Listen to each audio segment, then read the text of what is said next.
Peraí.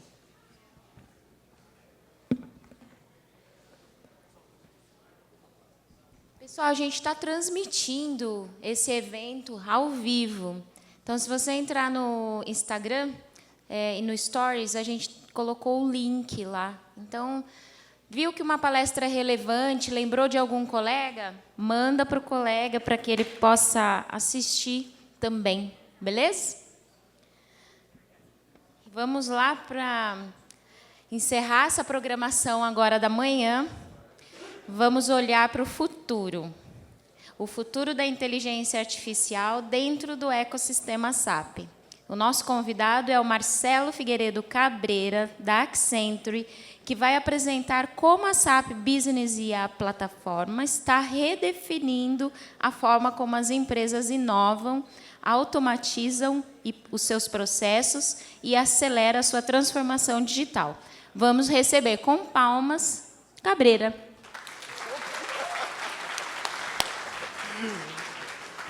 Uau, com direito a efeitos especiais. Como é que funciona? O verde aqui? Esse aqui é o espaçador para ir passando a sua apresentação. Ali eu tenho um tempo. Tá, ótimo. Maravilha. Começa já?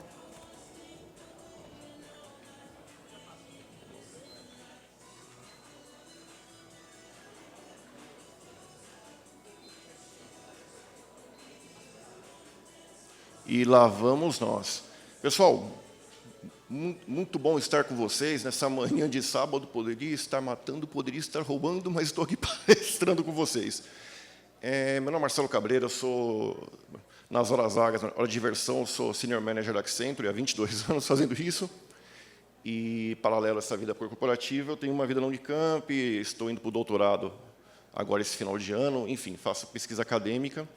E vocês vão ver que a minha palestra ela é pouco comercial e mais conceitual, mesmo porque eu tenho um viés educativo muito forte e gosto de dar umas cutucadas. O nosso tema vai ser, vamos falar sobre Business AI Platforms, vamos falar sobre cenário tecnológico, sim, não é a mesma palestra de Campinas. Quem esteve em Campinas esse ano? Uau, muito bom, parabéns. Não é a mesma palestra, pelo contrário, está mais bacana, e são 3 partes. Essa é a primeira de São Paulo, a segunda em São José, que é a parte que eu tenho mais amor, que é a parte mais técnica da engenharia de software, é o que nós pesquisamos, Instituto de Computação da Unicamp, enfim. E a terceira parte, formação, que vai ser em Ribeirão Preto, se der tudo certo, senão em Campinas. Vou somente tocar alguns pontos de geopolítica, tá? Não vou entrar em detalhes, deixo para meus colegas, aí, Ricardo Marcílio, Roque e outros, né, fazerem os comentários devido em suas páginas. Eu vou apenas citar, em alguns momentos, recapitulando a palestra anterior de Campinas. Esse é o timeline das palestras que eu fiz até agora e as quais eu vou dar, conforme eu já falei para vocês. Então, hoje, o foco da nossa conversa de hoje vai ser em cima de algoritmo. Vamos falar sobre MDA e algoritmo, coisa que vocês devem ter aprendido no 3º ano de Ciência da Computação, ou no 2º de Sistemas de Informação, ou 3º ano de Engenharia Elétrica com ênfase em computação. Em dados, nós vamos comentar em São José, que a continuação eu falo depois no final da apresentação. Informação, idem. Somente um comentário que devo começar aqui, depois uma provocação bem interessante. Geopolítica. Eu falei na palestra de Campinas que o cenário era de bolha de IA. Vocês vão ver que eu sou cético em relação ao tema. Não é que eu não gosto, eu sou pragmático. Pioro o meu pragmatismo e digo mais. Agora estamos com uma previsão de alta de token muito maior do que no dia da palestra, em abril, e podemos ter aí um conflito maior entre China e Estados Unidos, com a China possivelmente tentando comprar a Anthropic, tentando comprar a OpenAI e tudo mais. Olha o cenário que está acontecendo. Então, vem aquela discussão. Até quando nós, brasileiros, não vamos pensar em ter a nossa própria IA? E, para começar o próximo slide, vamos fazer o seguinte questionamento. Eu vou fazer um questionamento bem filosófico, não vou dar resposta, vocês vão entender com o final aqui da palestra, e cada um vai ter sua interpretação. Eu adoro os sinais em que você não fala, que o ouvinte pensa. Tem um filmaço 2004, 2005, chama O Senhor da Guerra. Muito bom, do Nicolas Cage, com jarro elétrico, bem novinho naquela época. Ele começa com a seguinte afirmação: existem 550 milhões de pessoas que estão armadas até os dentes. Isso equivale a 1/12 da população mundial. Pergunta que eu faço, a pergunta que eu mais quero saber: como eu faço para armar as outras 11? Essa é a minha pergunta. Eu não quero saber desse 1/12, eu quero saber como armar as outras 11. Prestem atenção, tem um baita sentido figurado, vocês vão entender com o decorrer da palestra. Toda essa bagunça que a gente vê de TI começa nos anos 60, eu falei isso lá em Campinas, quem assistiu a minha palestra, mas tem dois termos aqui que não podem ser nunca esquecidos e que vai explicar muito do que vocês estão vivendo, que o pessoal está vendendo ou discursando aqui. Algoritmo Model Driven Architecture. Algoritmo, todo mundo sabe. Quem não fugiu da escola sabe que é toda a solução finita, estruturada, em que você consegue alcançar uma solução. Então, na engenharia civil, eu fiz engenharia elétrica, né? Mas na engenharia civil nós temos a construção de uma ponte, que é algo muito bem definido, em que você faz o cálculo estrutural, você calcula concreto, você faz toda a análise e implementa e tem a certeza de que, se o cálculo foi bem estruturado, a ponte não vai cair, não vai matar ninguém. Porém, se tem algum problema, a ponte cai, você sabe a desgraça que é, a responsabilidade técnica em cima disso. Na computação, nós temos uma bela área, a qual eu não me interesso, chamada confiabilidade de software, deixo meus colegas de departamento, que vai justamente cuidar dos softwares mais críticos para evitar que aconteça uma desgraça. Por exemplo, o metrô. O metrô não pode ser colidindo, senão mata todo mundo. Imagina a linha amarela, que desgraça que seria. Ou então um acidente aéreo. Então, note aonde eu quero chegar nesse show de ironias. Software mal feito pode gerar muito problema. Muito. Então, vibe code, né? Aquele mundo maresia. Cuidado, moçada. Eu sou dos anos 90, fiz engenharia elétrica nos anos 90, eu tenho uma visão radical do que é estudar. E as pessoas hoje estão relevando isso. Nota bem isso. E de algoritmo, se vocês forem ver a evolução, infelizmente a imagem não está muito boa, depois vocês pegam o PDF, que acho que vai ser distribuído pela organização, mostra a evolução dos paradigmas de desenvolvimento. Ou seja, passamos pelo paradigma procedural e fomos orientados a objetos, lá nos anos 80, anos 90, e depois veio o paradigma funcional, que é o JavaScript, que vocês conhecem muito bem. Nota: cada vez mais as linguagens de programação, incluindo a ABAP, está indo para essa linha do multiparadigma. Ou seja, aquilo que vocês aprenderam na faculdade está sendo implementado por alguém muito inteligente. Eu sempre costumo falar, quem vai dominar o mundo? Quem sabe matemática e estatística. Pronto. E quem sabe programação também. Então, para você fazer algo que você não vai ser substituído, estudem. Estudar não é ficar no vibe code, na diversão. Pelo contrário. É saber se posicionar e se reinventar. Porque se começar a cair, um próximo slide que eu vou mostrar para vocês, muita gente ruim fica na boa vibração, pode começar a cair. E o segundo termo, esse daqui foi o mais interessante, o Model Driven Architecture. Ele surgiu justamente nos anos 80, anos 90, para poder falar o seguinte: se nós conseguirmos modelar todo o software, nós vamos conseguir eliminar a necessidade de codificação. Uau! Isso me lembra o tal do LLM, né? As pessoas vão lá, escrevem lá os agentes. Imagina, a IA está conseguindo dar resposta para isso. Por quê? Porque nós tentamos fazer isso com o ML nos anos 90, lá com o Greg Boot, os 3 amigos, e a coisa é complexa. Inclusive, na palestra anterior, comentaram isso. Levava muito tempo, só que a coisa voltou. Na Unicamp mesmo, na discussão com o meu orientador, ele é contra utilizar o ML na maneira cartesiana. Eu sou da vertente do uso, sim, porque se você tem um padrão, você consegue falar com qualquer pessoa de maneira universal. O ML não existiu à toa e tem um fundamento. No meio acadêmico, é obrigatório se você for fazer qualquer tipo de artigo. E chegando a um ponto, ao filé mignon, Qual que é o grande objetivo do MDA? Que a pessoa rompa a impedância, a distância da especificação para a codificação. Essa é a magia que a IA está promovendo. Então, disso, eu, Marcelo, não tenho que criticar. Está me resolvendo esse problema. Ainda que quem o faça não faça direito. Agora que vem a grande sacada. Pensando em SAP, eu não vou entrar em detalhe técnico, senão vocês vão acabar dormindo, sair correndo, vai ser uma loucura. Mas o que eu quero dizer para vocês é, nós tivemos, aqui é uma tentativa de explicar a evolução em 3 etapas das muitas. Nós começamos a mexer com o SAP, eu, particularmente, quando eu vi lá o NetWeaver, ECC, lá, né, esse 6.0, nós vimos toda aquela infraestrutura de clientes no on-premise, nos servidores da HP, da IBM, aí o pessoal, da Tivity, enfim, o pessoal utilizava esse tipo de infraestrutura para poder conseguir ter o bare metals necessário para poder rodar suas máquinas. A coisa evoluiu, foi para o mundo cloud, que é o que nós conhecemos até abril desse ano. Qual que é a diferença daqui para cá, além da evolução de plataformas? Você tem um BTP, um SAP Cloud enorme, cheio de recursos. Tudo é muito aberto, tudo é opcional. Ponto é, alguém quer, aí a pergunta que eu falei para vocês no começo, né, fazer com que recursos sejam usados obrigatoriamente no lado do BTP, e muda a política de API.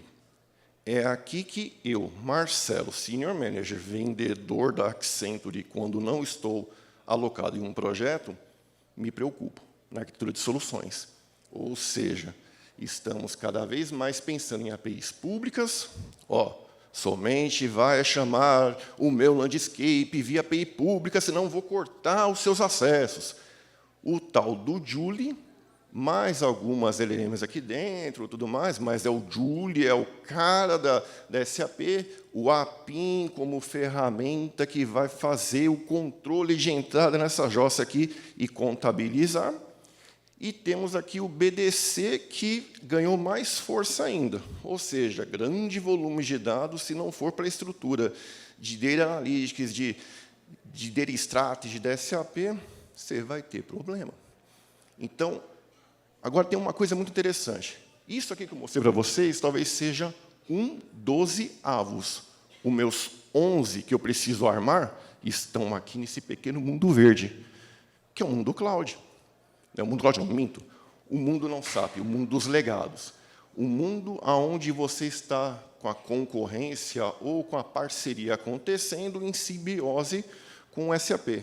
E, dependendo do seu cliente, não vou falar nomes, talvez seja o grande core de negócios das empresas. Então, quem aqui trabalha em alguma empresa, tipo Mercado Livre, Aerocopter, EBI, enfim, vai saber o que eu estou falando. Os grandes sistemas core que vão fazer grande diferença nos negócios estão nesse mundo verde. Qual que é o objetivo da SAP, da Oracle e da concorrência no geral? Absorver isso para a plataforma de nuvem desses caras. Ou melhor, do cara que está querendo consumir. Os outros 11.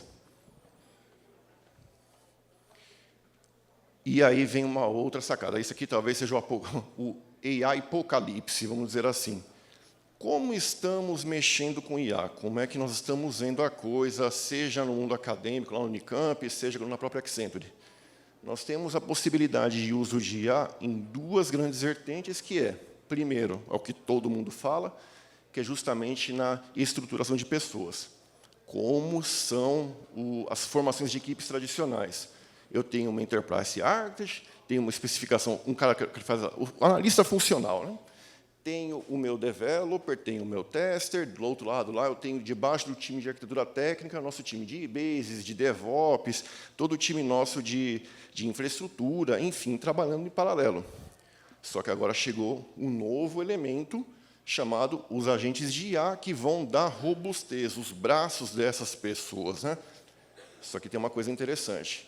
Felipe Su, ex-senior engineer da Microsoft, disse, Hoje nós estamos trabalhando no conceito de individual compounded. Que raio que é isso? As pessoas melhor equipadas, mais inteligentes, né? Elas vão ser armadas de agentes de IA, portanto, vai aumentar em escala seus braços. Ou seja, vou precisar de menos pessoas alocadas, pessoas humanas e mais agentes de IA rodando ele, compondo o seu raciocínio. Então, o cara vai gerenciar esses agentes e fazer EF, solução técnica, fazer código. A IA pode fazer, sim, lá, programar lá no Vibe Coding, mas esse cara ele vai rever o código. Essa é a sacada. Simplesmente confiar. Haverão aqueles que vão defender a causa, respeito, mas eu, particularmente, sou bastante cético e acadêmico, não vou defender essa tese. Então, nós vamos ter sempre alguém competente fazendo esse tipo de análise. É o que eu faço junto com meus colegas na Accenture. Nós estamos desenvolvendo agentes, equipando os mais hábeis a poder gerenciar esse tipo de coisa e aqueles mais júnior, capacitando-os para poder nos assumir e, claro, a gente conseguir aumentar a capilaridade dos nossos clientes. E eu consigo, por enquanto, baixar os custos. Por que eu falo por enquanto? Todo mundo sabe que o preço do token está aumentando gradativamente. Saiu dos centavos, foi para a casa dos dólares, pode agora começar a aumentar cada vez mais e ficar impossível. Tanto que a Ford, recentemente, um exemplo aqui interessante, recontratou 332 engenheiros para poder voltar à linha de produção. Se foi substituir a se ferraram, Vibe Coding, se ferraram e voltaram atrás. E outras empresas também. Ou seja, o custo, além da questão de alucinação e tudo mais, tem a questão de custo. O custo já não está tão interessante. Mas, enquanto o custo não se torna proibitivo, enquanto a bolha não explode, né, esse é o modelo 2026. Temos muitos recursos ainda a serem explorados, ainda que não seja muito do que se fazem de especulação. Isso é a visão pessoas. A visão sistemas, que é onde nós temos que ter muito cuidado. Vamos ter o tal do MCP, vamos ter que criar contextos digital brains. O que é esse negócio chamado digital brains? É onde a sua IA, no seu landscape, vai fazer toda a sua inteligência e vai saber o que fazer. Então, quanto mais documentação bem elaborada, quanto mais documentos de UML que vocês aprenderam a fazer na aula de engenharia de software do professor de vocês, quanto mais vocês souberem fazer isso bem feito, certinho, melhor fica a minha IA. Melhor ela vai fazer o serviço, seja como composição, seja como comunicação sistêmica. Nota. Tem gente que acha que vai substituir um BTP, o BTP não, o CPI, a PIN, né, por agente, que realmente é uma flexibilidade imensa. Só que tem um problema, o custo. Aí não tem como comparar, porque você vai pagar as taxas SAP, mais taxa de transferência, mais token, enfim, vai ser um verdadeiro inferno. Eu costumo dizer que os agentes fazendo parte de algum sistema tem que ser usado de modo inteligente. Tá? Isso aqui não vou falar sobre isso hoje, porque, infelizmente não, felizmente, minha palestra é de São José. Então, quem quiser saber mais, vá lá e assista. E uma pequena conclusão, antes de abrir uma pergunta, eu vou abrir até para o meu amigo Gabriel da Netium, meu parceiraço de canal, antes de abrir para ele e depois abrir para as perguntas de vocês, a conclusão do que eu quero dizer aqui hoje para vocês existe uma colisão de bolhas aqui, um problema gravíssimo existe. Pronto. Isso aí, procura nos noticiários, vão encontrar isso. O preço está cada vez ficando maior, a crise, ou seja, você não tem energia para ficar alimentando tudo isso, tanto que, não posso falar, você não pode cortar o canal aqui do YouTube, mas existe uma guerra comercial entre Estados Unidos e Brasil, então, de olho no Paraguai, as 11 turbinas de Itaipu, quem foi em Campinas, eu falei sobre isso, estão aí no alvo do governo americano, e se isso acontecer, 45% da energia de São Paulo vai embora. Então, a crise energética ela é um fato, além da crise de hardware, etc. Se a gente for pensar hoje nós temos uma velocidade pequena de criação do que nós precisamos de recursos de infraestrutura, o hardware. Que engraçado, está parecendo nos anos 50 e nos 60, né? A história se repete, meninos. Vamos ter que fazer uma otimização dos recursos em todos os sentidos, se não quiserem ver um apocalipse zumbi acontecer, e o fortalecimento desse individual compound. Isso aqui não tem como fugir. Ou seja, eu preciso de braços de IA para poder acelerar o meu serviço. Se eu conseguir fazer algo em dias melhor do que fazer em meses, ganho grana. E a política da EPIs da SAP, a mensagem é clara. Nós não queremos ser um mero System of Records. Ou seja, vai lá, deposita dado, puxa e puxa para aquela camadinha verde que eu falei lá atrás. Não querem isso. Eles querem, na verdade, dominar a área verde. Ou seja, armar os outros 11. Tanto que a TOTOS, né, um comentário aqui, a rival, entrou com o conceito de Task as a Service. Ou seja, você vai ter uma liberdade muito grande de a IA fazer toda a sua parte de front-end, etc. Prós e contras, não vou entrar nesse método de detalhe, porque não é o alvo dessa palestra. E para São José, convido a todos, cidade maravilhosa, Vale do Paraíba, perto de Aparecida, para quem quiser depois fazer uma oração para a nossa mãe. Vou falar sobre dados, SAP One Domain, o Domain Driven Design, meu tema de paixão do Ark Evans, aquele livro de 400 páginas que ninguém lê, pouca imagem, pouco animador, mas que é um verdadeiro tesouro para quem gosta de estudar. E falei também sobre contexto, Digital Brain, etc. Enfim, diversão na parte 2. Aqui é a parte 1, parte 2 em São José, parte 3 em Ribeirão, com a bênção de Deus. Gabriel, onde está você? Oh, está aqui. Gabrielito, vou fazer uma pergunta para você. Você apresentou aqui às 9 da manhã a ferramenta do Netion, e vocês são os caras que estão entre a Verde, né, e o BTP. Vocês têm um framework muito interessante para poder fazer o uso de... fazer criação, né, de front-end e de aplicação custom, de uma flexibilidade muito grande. Eu gostaria de saber quais são os desafios que vocês têm enfrentado nessa questão de APIs. O que você tem a dizer? Eu só peço 2 minutos, porque depois eu quero passar para as pessoas aqui fazerem suas dúvidas. Claro. Em primeiro lugar, parabéns pela apresentação. Muito bacana o conhecimento que está trazendo para a gente. E o que eu vejo bastante no mercado é a dificuldade de integrar com os dados do SAP, né? O OData, as empresas têm que construir isso do zero, têm que investir bastante dinheiro quando eles já têm, muitas vezes, esse desenvolvimento em ABAP. E da parte do Neptune, o que a gente ajuda eles é conseguir expor esses dados e integrar com o SAP de maneira muito fácil, muito rápida. E também usufruir do Vibe Code, que tem muitos riscos, né, especialmente para segurança, especialmente com os ciberataques hoje em dia, mas você consegue usufruir do Vibe Code dentro de um ambiente seguro, dentro de um ambiente com governança, dentro do ambiente com acesso, com controle de acesso e tudo mais. Muito obrigado. Abro as perguntas para todos. Temos 8 minutinhos, vamos lá detonar. E detalhe, tem um stand da Accenture, pode me procurar lá, dançarei, farei jogo de tarô, cartas, enfim, tudo que vocês quiserem, mas venham conversar comigo. Vamos lá.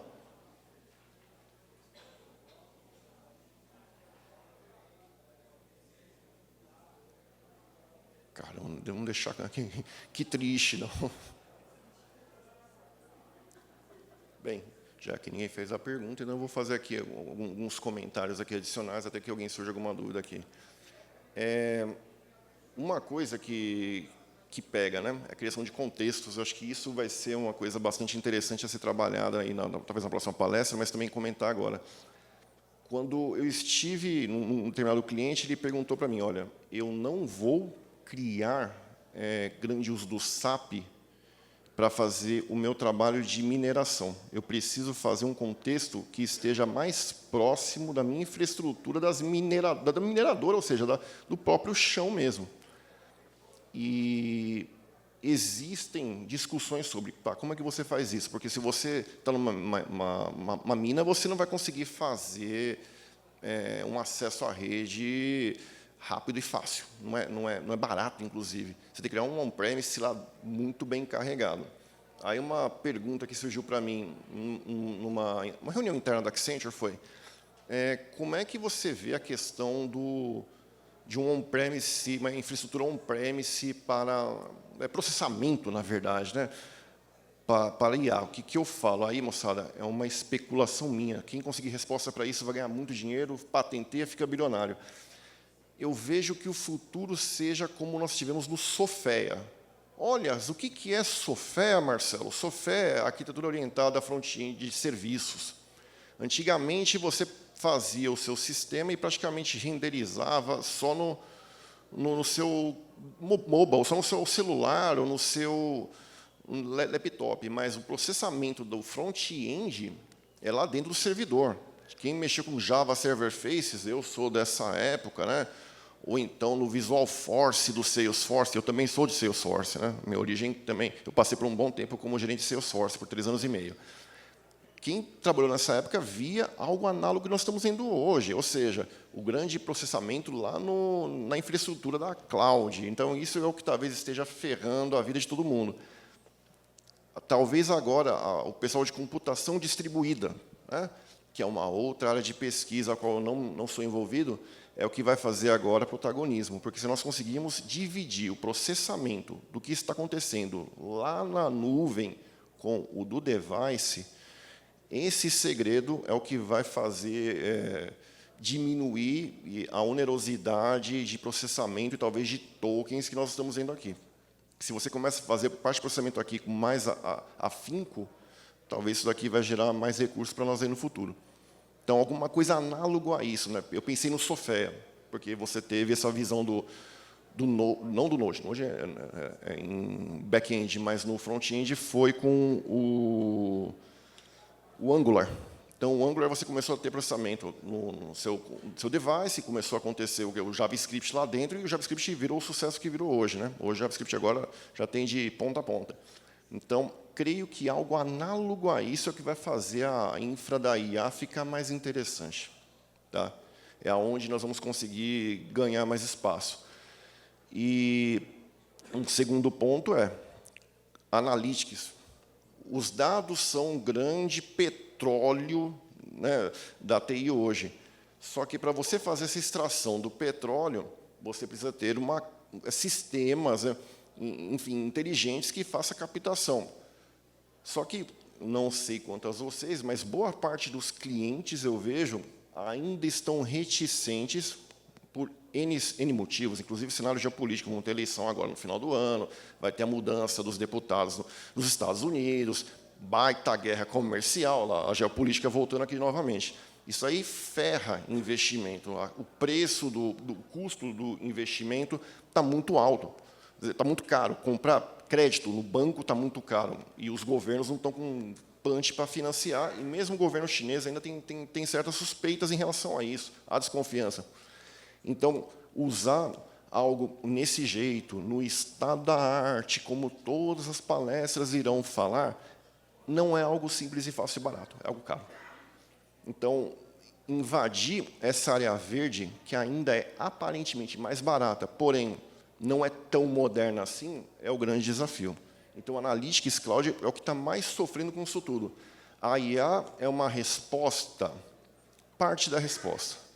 Nós temos aqui ferramentas interessantíssimas, né, Derisphere, enfim, do próprio Analytics Cloud, que vão permitir com que essa extração de dados aconteça de modo menos oneroso.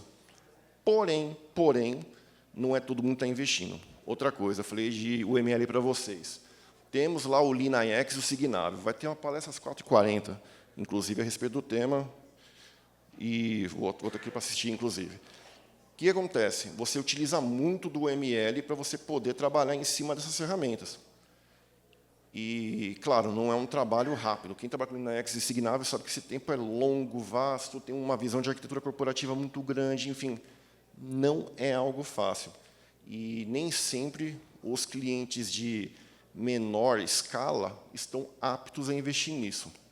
Então, assim, temos uma gama de opções, mas, ainda assim, a voracidade dos mercados em consumir isso não é tão interessante, dado o cenário que nós estamos vivendo hoje. Então, assim, eu me preocupo muito em como armar os outros 11, mas, para isso, preciso de dinheiro. Tem a grande resposta aí também. Dinheiro. Dinheiro não está fácil hoje em nenhuma grande economia. Alguma dúvida? Deixa eu pegar o microfone.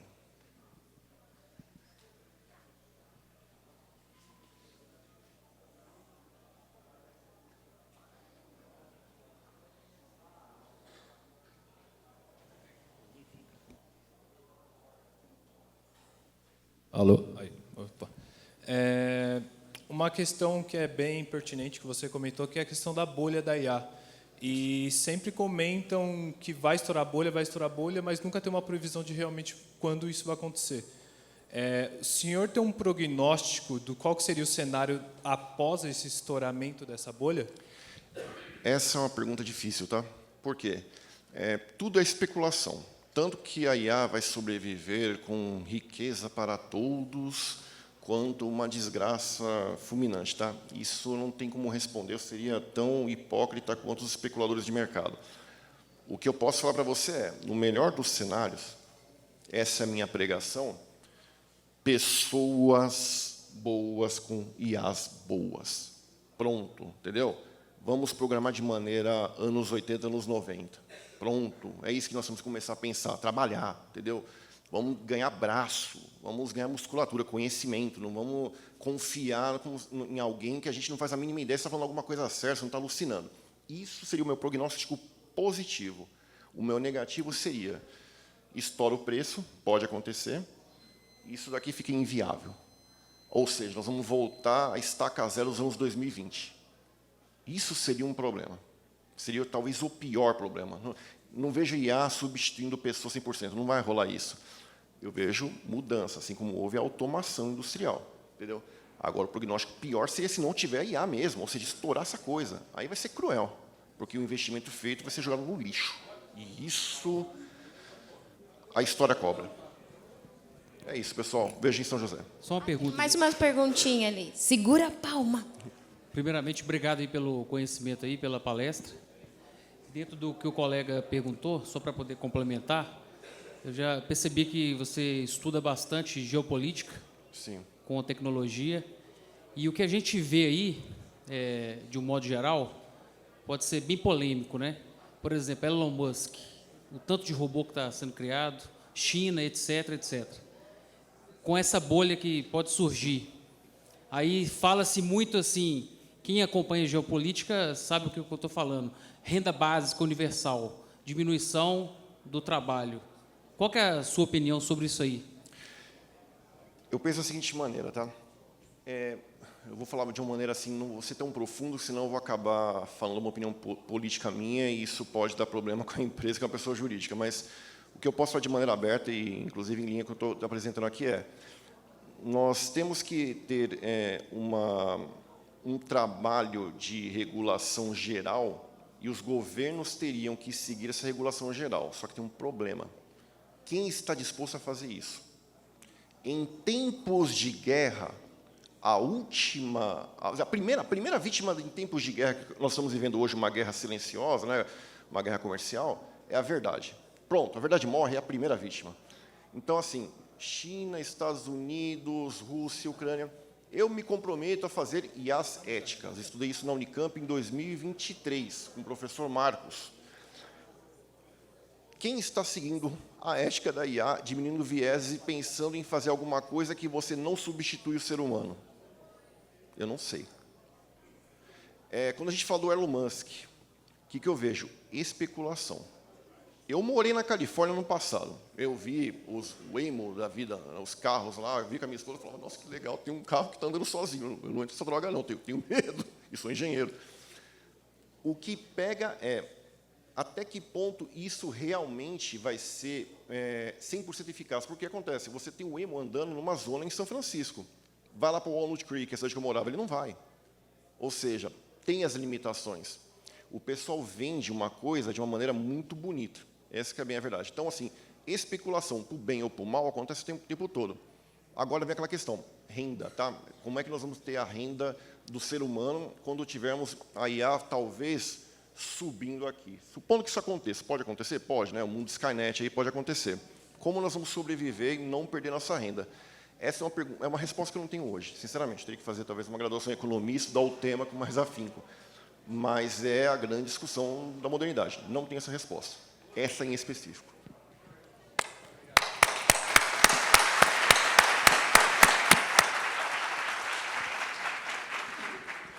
Muito obrigada. Pessoal, antes de liberar todo mundo para almoçar, eu tenho alguns recados. E são muito importantes e eu preciso da atenção de vocês. Ao levantar, vê se não tem copo de água, se vocês não estão deixando copinho de café. Leve o seu lixinho. Tem um lixo aqui para papel, lá fora também tem lixo. Lá embaixo, também, quando vocês comerem, tenta jogar suas coisinhas no lixo e não em qualquer lugar. Beleza? Quando voltarem, é ideal que não tragam alimento aqui para dentro do auditório, tá bom? Então, a gente tem a nossa pausa para o almoço. Aproveitem agora para fazer network, para conhecer as pessoas, conversarem com os palestrantes. E vocês têm até às 14 horas. Por favor, não me façam pagar o mico de ficar gritando lá, gente, chegou, porque é um mico. Estejam aqui às 14 horas para a gente conseguir cumprir com a programação certinho. Beleza? A gente se vê daqui a pouco.